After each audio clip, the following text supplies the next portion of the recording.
up YouTube, Jamie the Kid 00 here, coming to you guys with a brand new video. Today, we're going to be going through an event report and review on YCS Dusseldorf, technically 1. So this is actually one of the first events where I've almost written a miniature script for the event. Being proper prehistoric about this, couldn't actually airdrop the script to the iPad, so I had to take pictures of my phone, which is just fantastic because that's what I'm actually recording on. So we're going to end up kind of going through this, and I guess let's see how this goes. It's been a bit of a while since I did a tournament report. Those of you guys who've been following me on social media will know that I've been a bit too sick to record, and you're probably going to hear my voice break more times than I care to admit in this video, so do bear with me. So, YCS Dusseldorf has come and gone, and just like London and Utrecht, I've fallen painfully short of the top cut again. Going X and 3, taking my loss in day 2, which is really, really unfortunate considering the times you have to wake up for those sort of events. So those of you guys who watch my profile will already know that I played Salamangreat for this event, which I worked on with my testing partner Ahmed, who I also worked on the 60 card Thunder Dragon deck that I topped the Cardiff WCQ with. And just like the Thunder Dragon deck, I couldn't have felt stronger going into the event. I placed 9 and 3 in the end, and Ahmed smashed out a wonderful 5 and 1 finish in the Mega Regional. Not doing too well in the main event, but definitely a very similar list. And I'm very excited to see what he potentially does at the Huddersfield Regional coming up with a very similar concept.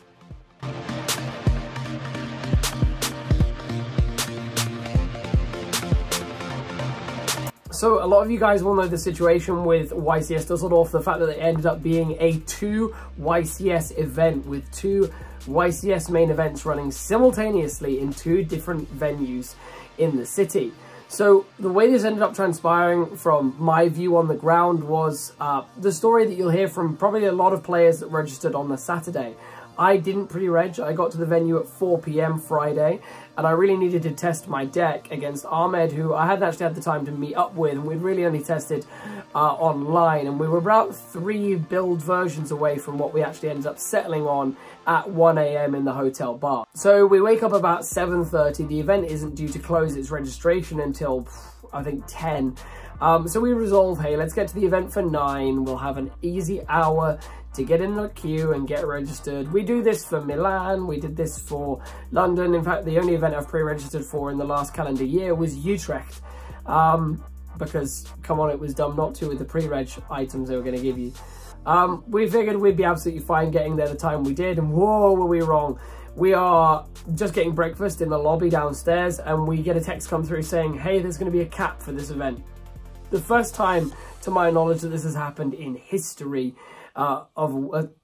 the first time, to my knowledge, that this has happened in the history of YCSs. So, of course, the Uber is immediately called. We absolutely jet it down to the venue, and we make it there in time to actually sign up. Thankfully, we'd written our lists before we actually went down. We'd actually written them in the hotel room the night before, because, my God, that could have been a disaster if we didn't even have lists as well.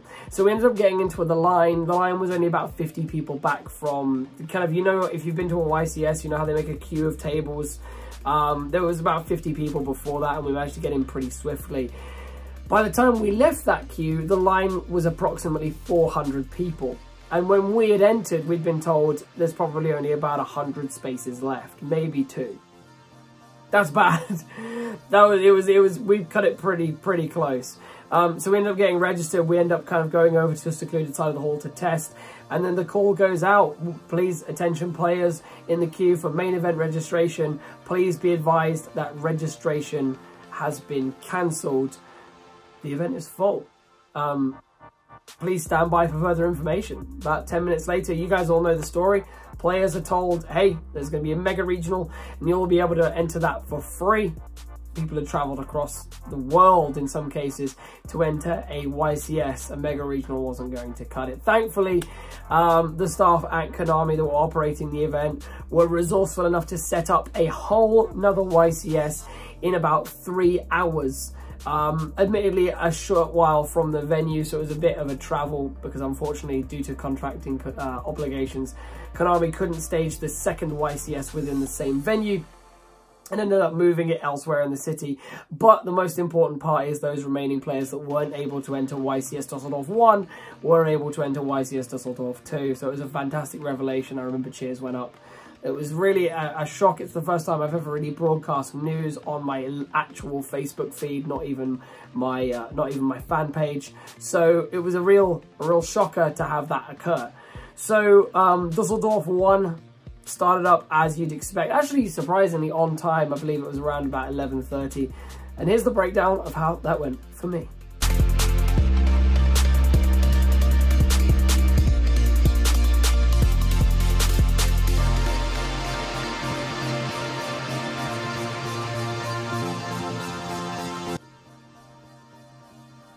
So round 1, almost as if the Thunder Dragon deck had come back to haunt me for not playing it for the main event. My first round opponent was a 60 card deck, and I thought, oh, this is the Yugioh coming out for me right now. So I end up playing against Dark Warrior. Thankfully, it's not going to be the Thunder Dragon deck that I've been piloting. That would have been pretty spooky. The deck, thankfully, what I thought was going to be a portent for things to come, bricked against me game 1, set 1 back row and passed, and I was able to immediately blow him out with the amount of advantage that Salamangreat can generate if they're going second into a board which effectively can do nothing to stop it. Game 2, the deck actually really shows me what it's capable of, opening up a board of Griffin, Bardiche and Azathoth with a set Solemn Judgment to stop any Twin Twister shenanigans or Pancratops shenanigans that could out his Time Thief Redoer before he can actually rank up Magic it. So really strong opening board, thought that was fantastic, but most importantly, going into game 3, I was going first. So that was a very swift shutout, setting down with things like Artifact Sanctum and Salamangreat Roar. A combo-based deck really has nothing that they can do when they're facing down that kind of system. So that was a very swift 2-1. It was really just a brick board blowout. We moved on to the second round. So round 2, the combo decks don't seem to end. I ended up playing against Spiral, but thankfully this was the case in which I won the die roll. So Spiral in this one, the gentleman was playing the deck thinking that people wouldn't really recall what it was all about and where to stop it with hand traps and things like that. And for the most part, I'm hoping he ended up being right for his enjoyment of the event. But I played a lot of Spiral in the past, both against and with it. So thankfully, I was very keen on where I need to be playing my hand traps. I did thankfully open an Ash for the first Spiral double helix and then a Veiler for the second in the second game. So as you can expect, that's usually an end phase, and it was. And it was a swift 2-0. Round 3, I showed my lack of experience in the mirror match, in the fact that I'd had mirror match practice against Ahmed, but really so little of it that I didn't feel confident at all in what I was doing. I would later learn to not have so many conservative plays and be able to consistently make Abyss Dweller to give myself strength going first in the mirror match and not be so susceptible to Fusion of Fire. But unfortunately, in this case, it was not to be. I end up losing game 1, winning game 2, and then getting blown out by a Super Poly game 3. It is how everything panned out. The Super Poly was almost inescapable regardless. But Fusion of Fire really would have done the same trick if he'd found a way to actually bait out my Salamangreat Roar. So it was a swift 2-1. It was a bit of a frustrating loss, but I also respected my lack of knowledge in the mirror match, contributed to that. And I actually played against the opponent, Niels, before. I knew he was a good player. I knew he'd been around for quite a while, so I wasn't too salty about that one. I just focused on regaining and carried on with the event. So after talking about regaining and thinking, hey, we can definitely we can just play some more meta decks and we'll be absolutely fine. I played against the one deck in the event that I did not want to play against, and that was True Draco. I think the Salamangreat has a horrific matchup against True Draco if it doesn't draw the appropriate hand traps. And the deck plays cards like Sanctum and Phantasme that just do nothing to the True Draco matchup, and that was the case game 1. Game 2 and game 3, however, with the assistance of Salamangreat Foxy, I was able to play through an inordinate number of there can only be 1s to snatch a win from what I thought was going to be arguably my hardest matchup. So at this point, I'm 4 rounds deep, and I've only actually played against 1 German player, which is crazy when you consider that I believe 80% of the pack was Germans there. Round 1 was a German player, 2 an Irish, 3 a Dutch, 4th a Scottish, and then 5th, going against Altergeist, I played against an Italian. So in this one, it was a bit of a slugfest. Neither of us opened great, and neither of us established a particularly strong board, but I knew it was going to be a difficult one. Altergeist Protocol is really the one card that's going to shut out a lot of my plays from Gazelle, so I knew I had to get my advantage online very fast. And Sunlight Wolf was going to have a hard time with that protocol as well, but I knew he could only stop one, because almost every time it was an opening of a Marionetta and not a Meliseek. So thankfully, I was in a position wherein his advantage engine was quite easy to stop. It was a 2-1 victory. The situation was, if I remember correctly, game 2 he wins quite handedly, but game 1 I go first, so I get a very, very strong board and I'm able to blow him out. He's not really able to stop me after I'd gained so much advantage, and Leo's able to spin back 2 back rows. It's crazy good. And then going into game 3, I open somewhere in the region of, I go first, I set, I think, a Raw Twin Twister. He goes Marionetta and sets some number of back row. I twin 2 of them. I think they end up being Trap Trick, and there can only be 1. And I'm already in a position where I have a board of a Jack Jaguar, a Sunlight Wolf, and a Stalio. So really that's cards that he has to already try to negate with what was, I believe, 2 back row left. One, of course, was Protocol. He hadn't seen the multi-faker, and I just ended up steamrolling him from there. So it was very good to get Altergeist out of the way. Definitely another matchup where I didn't really want to play. Anything that vies for going first with me, plays a control game similar to me, I just don't want to play against with the deck. It's just ugly.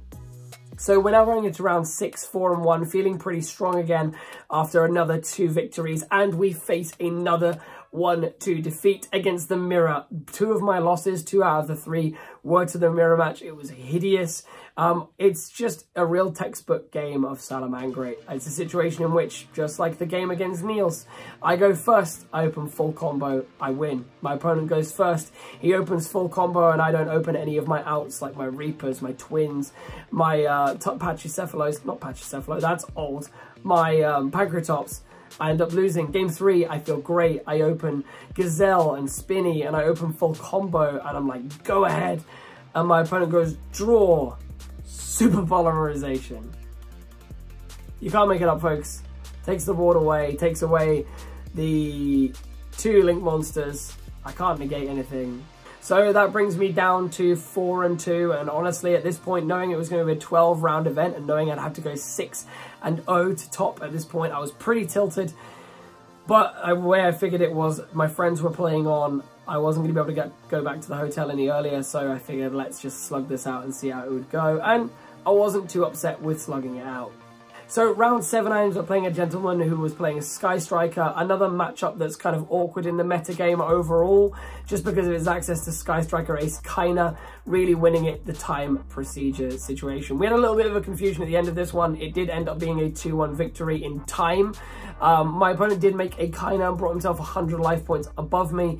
I'm able to summon Nightmare Phoenix, I'm able to summon Nightmare Phoenix and try to go to battle phase. The moment I summon the Nightmare Phoenix, my opponent extends his hand and we shake, and then about 3 or 4 seconds later the time is called, and then as we're packing away, I go to take the win on the slip, and my opponent says, well, hold on, it's a draw, because we were both on 6-2. Sorry, he didn't put himself ahead, we matched. And then I go, well, hang on, I had the Phoenix, which was going to win me the game, and I'm more than happy to call over a judge because you extended the hand. So I ended up taking the win in that case. It was a bit of an awkward situation, but it was just a bit of a miscommunication. I thought my opponent was scooping. He was agreeing that I couldn't get there in time. It was fine. So we carried on at an X2 record. Round 8, I ended up playing against Trickstar. This is something I wasn't expecting to see, and I really didn't. It was a bit of a blowout match, and I feel kind of bad for the guy. So with this one, I'm really good at playing against Droll and Lockbird, and I expected a lot of people would be maining it. Like, you basically can't Droll me because I'm always draw phasing my circles, or using it in your turn, and I don't think I'm ever adding from my deck otherwise. So Droll was fairly useless, and my opponent ended up drawing 3 over the course of the game. Getting stuck under his own, there can only be 1 due to drawing too many of his actual Trickstar monsters, and I ended up just having a situation where I was grinding through the copy of There Can Only Be 1 by just attacking over lots of set Droll and Lockbirds, because it was obvious that they were never getting used. Who knew that Artifact Scythe was just a beta? Did the trick. It's not a Cyburst, so it can hang out with Gazelle just fine. Game 2, he goes normal summon Candina. Adelaide stage, I go draw, he goes pass. I go draw, I make Chimera, I make his Candina 0, and then I slap its face into the long grass. It wasn't a fun match, and I feel really bad even just recounting it. And then round 9, bottom of the night, Mateus playing Salamangrate. So I'm not gonna lie to you, I don't remember a huge amount about this game, but it really demonstrated to me why super polymerization needs to be banned, and it really made me feel or understand the way my opponents must have felt when they did it to me rounds 3 and 6. It was a quite simple situation that my opponent goes first, he opens full combo, I lose. I go first, I open full combo, he loses. He goes first, opens full combo, I super poly him. The card needs to go. It's just, it adds it adds a way out of what's otherwise a dice roll turn. And don't get me wrong, I'm playing 3 super polys at this point because of my 2 extra fusion of fires. But it's still a really ugly way to lose the game. It's unfortunate, but it is what it is in Yu-Gi-Oh! So I ended up leaving the venue at about 11 o'clock, 7 and 2. Felt pretty good. Managed to get home, get food, and get to sleep before 1 o'clock, get a reasonable night's sleep. And we had to be in the venue for 9:30 the next day. Of course, I got there for 9 just to play it safe because I thought, hey, 1,000 Yu-Gi-Oh! Players asking for Ubers, that's just asking for trouble if I want to get there. Of course, then you have that wonderful moment when you all sit down at your day 2 tables and you pray your opponent has slept in. Unfortunately, mine didn't, and he beat me. I lost round 10 to Sky Striker in time to Kaina. Unfortunately, it wasn't going to be just like the situation that I had against Timo earlier on in the event. I got shut down, and I ended up losing there. Regrettably, my roommate's opponent didn't show up, so it felt good for him while he was still in the event. But I ended up getting absolutely shut out. The more frustrating part about this round 10 loss as well is my opponent got a game 1 game loss because of the fact that I go first and I make Dweller. In his turn, I activate Dweller. About 20 moves later, he goes Burial Goods, show you, Metal Foes Fusion, shuffle it back into the deck, draw. And then about 3 steps later, I realized that he shouldn't have drawn.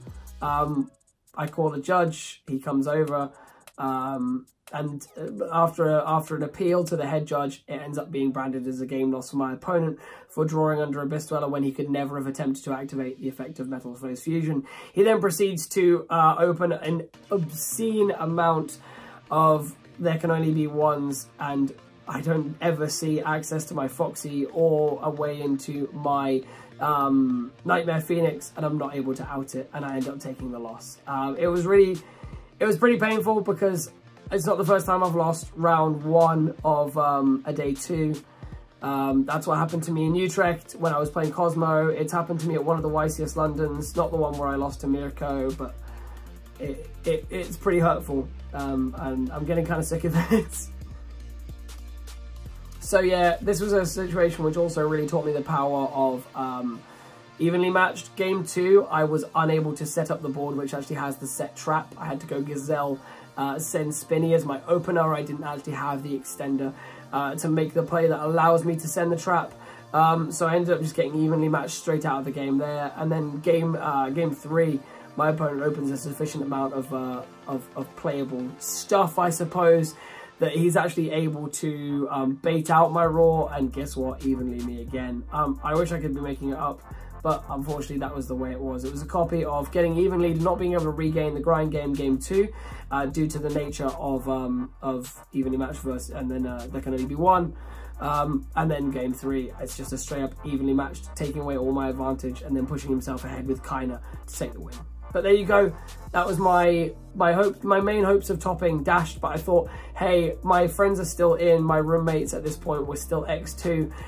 So I thought I'd let them carry on and I would play the event all the same to push for that itsy chance of making top cut. So with regards to round 11, I actually don't actually remember much about it. I know it was another Salamangrate mirror, and I know this was a case in which my Gazelle got ashed, and I think that really gave me an edge in one of the games. because of the fact that I go, I have Spinny, I send the Spinny, I make Cat, I summon Gazelle, I go to send, he ashes, I'm like, great, I've already drawn the Roar, I don't really need the Rage, I'm probably going to win, I set the Roar, my opponent probably thinks it's a bluff, because of course most of the decks only play the one Roar. I end up using the Roar to negate a Fusion of Fire, which he used a little early in the turn, I feel, and then he got Sanctumed out of the game. I don't remember the other, whether it was a 2-0 or a 2-1, all I know is I walked away from that one with the W. And then going into round 12, I face another Salamangreat player on X and 3. And this was the one where it was absolutely wild. So this is a bit of an awkward one. I lose game 1, he goes first, I'm unable to stop him. And then he goes to try to kill me, but he misses 600 life points on the OTK and leaves me standing because he's not capable of making the second. So he doesn't heat Leo me. He can't push over me with enough damage using his Chimera. I stay alive, but I still lose that one anyway. Game 2, I end up going first. I make full combo. He's not able to clear past it. And we go into a game 3. And a game 3, again, sees the appearance of the mighty Super Polymerization. In the form of Super Poly taking his entire board away. This is that wonderful, wonderful situation I told you guys about in my deck profile when I end up going draw phase, activate Circle, he goes, I add Gazelle, he goes Mind Crush, I chain Super Poly, I discard the Gazelle, I take both of his Salamangreat Link monsters, I make Chimera, he's not able to use the counter trap anymore, the Mind Crush takes the last card out of his hand, which is the added back Gazelle, and I end up able to just win the game from there because his advantage is just absolutely demolished. And it was a beautiful end to what I wish had been a top, but we're getting closer and closer every day. So with that, that ended up concluding my main event experience about the middle of the day. Results were announced, and I unfortunately came 103rd out of 2,000 odd players, which, don't get me wrong, it's a respectable result. I'll happily take it, but we're going to hope for more next time. But guys, that brings me to about the end of walking through all of my game experiences for the event. Maybe I'll try and tell some other stories from it very soon. But it was largely a very, very smooth event. Dusseldorf 2 ended up running fairly in parallel to the main event, but because I was playing, I didn't really hear very much about it either, so I'm sure there are going to be players that were in Dusseldorf 2. They can give better interviews than I ever can. But with that said, I hope you've all enjoyed this rather long-form, talkative piece. And do let me know if you have done so. Otherwise, leave us a like to let me know you've enjoyed. Comment down below if you want more tournament reports like this one, even if it's just on a local level. Share this with your friends if you think they'd be interested. And I'll see you guys in the next one with some more Yu-Gi-Oh! Related content. Peace out. Bye-bye.